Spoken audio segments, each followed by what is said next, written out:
श्री गणेशाय नमः। ओम नमो भगवते वासुदेवाय। प्रिय दर्शकों, आपके अपनी YouTube channel India at your palm पर आपका स्वागत है। आपका कमेंट, लाइक, शेयर व सब्सक्राइब हमारे लिए महत्वपूर्ण है, तो कृपया वीडियो को लाइक व शेयर करके चैनल को सब्सक्राइब अवश्य करें।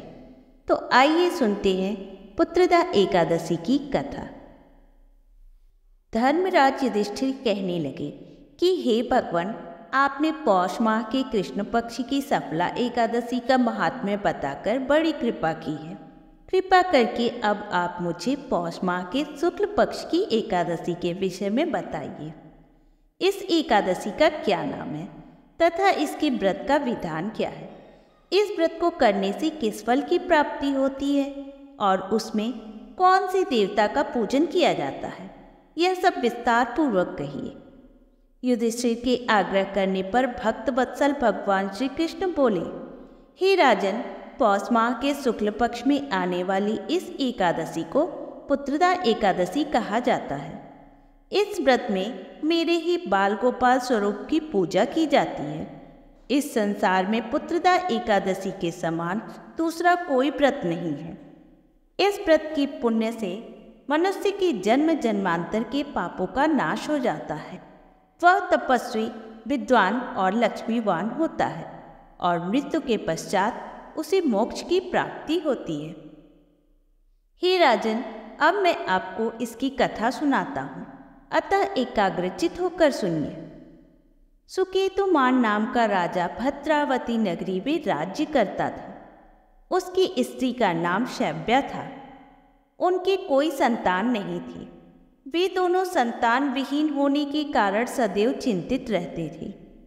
राजा को भाई बांधव, धन, हाथी घोड़े, राज्य और मंत्री, इन सब में से किसी से भी संतोष नहीं होता था। राजा के पितर भी रो रो कर पिंडदान लिया करते थे और सोचा करते थे कि इसके बाद हमें कौन पिंडदान देगा। राजा सुकेतुमान भी सदैव इस बात का विचार करता था कि मेरे मरने के बाद मुझको कौन पिंडदान करेगा। बिना पुत्र के पितरों और देवताओं का ऋण मैं कैसे चुका पाऊंगा? इसलिए पुत्र प्राप्ति के लिए प्रयत्न करना चाहिए। जिस मनुष्य ने पुत्र का मुख देखा है वह धन्य है। उसे इस लोक में यश और परलोक में शांति मिलती है, अर्थात उसके दोनों लोक सुधर जाते हैं। पुत्र बिना जीवन व्यर्थ है। ऐसा विचार करते हुए राजा ने अपने प्राण त्यागने का निश्चय किया, किंतु आत्मघात को महान पाप समझकर उसने ऐसा नहीं किया। एक दिन राजा घोड़े पर सवार होकर वन को गया। वहां उसने देखा कि वन में मृग, बाघ, सुअर, सिंह, बंदर, सर्प आदि सभी भ्रमण कर रहे हैं। हाथी भी अपने बच्चे और हथिनियों के बीच घूम रहा है। यह सब देखकर राजा सोचने लगा, मैंने कई यज्ञ किए, ब्राह्मणों को स्वादिष्ट भोजन से तृप्त किया, फिर भी मुझे दुख क्यों प्राप्त हुआ? यह सब विचार करते राजा को आधा दिन बीत गए। अब वह अत्यंत प्यास से दुखी होने लगा। वह पानी की तलाश में इधर उधर फिरने लगा। थोड़ी दूर पर ही राजा ने एक सरोवर देखा। उसने सरोवर के पास जाकर देखा।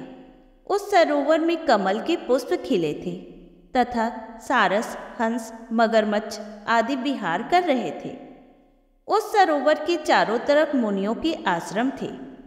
उस समय राजा के दाहिने अंग फड़कने लगे। राजा इसे शुभ शकुन समझकर घोड़े से उतर गया और मुनि के समक्ष जाकर उन्हें दंडवत प्रणाम करके बैठ गया।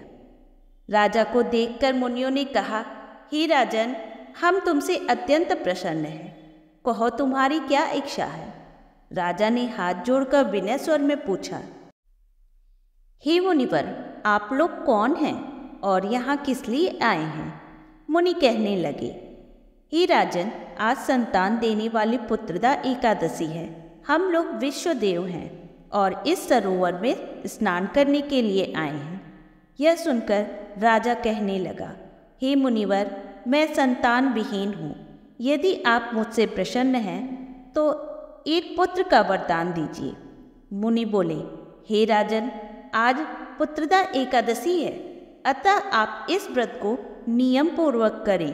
नारायण की कृपा से अवश्य ही आपके घर में पुत्र का जन्म होगा।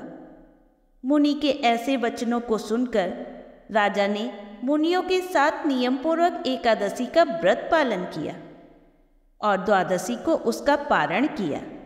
तत्पश्चात मुनियों को प्रणाम कर वापस अपने महल में आ गया। कुछ समय बीतने के पश्चात रानी ने गर्भ धारण किया और 9 माह के उपरांत उनके एक पुत्र हुआ। वह अत्यंत शूरवीर, यशस्वी और प्रजापालक हुआ। श्री कृष्ण कहते हैं, हे राजन, पुत्र की प्राप्ति के लिए पुत्रदा एकादशी का व्रत करना चाहिए। जो मनुष्य इस महात्म्य को पढ़ता या सुनता है, उसे अंत में स्वर्ग की प्राप्ति होती है। तो प्रेम से बोलिए लक्ष्मी नारायण की जय, एकादशी माता की जय।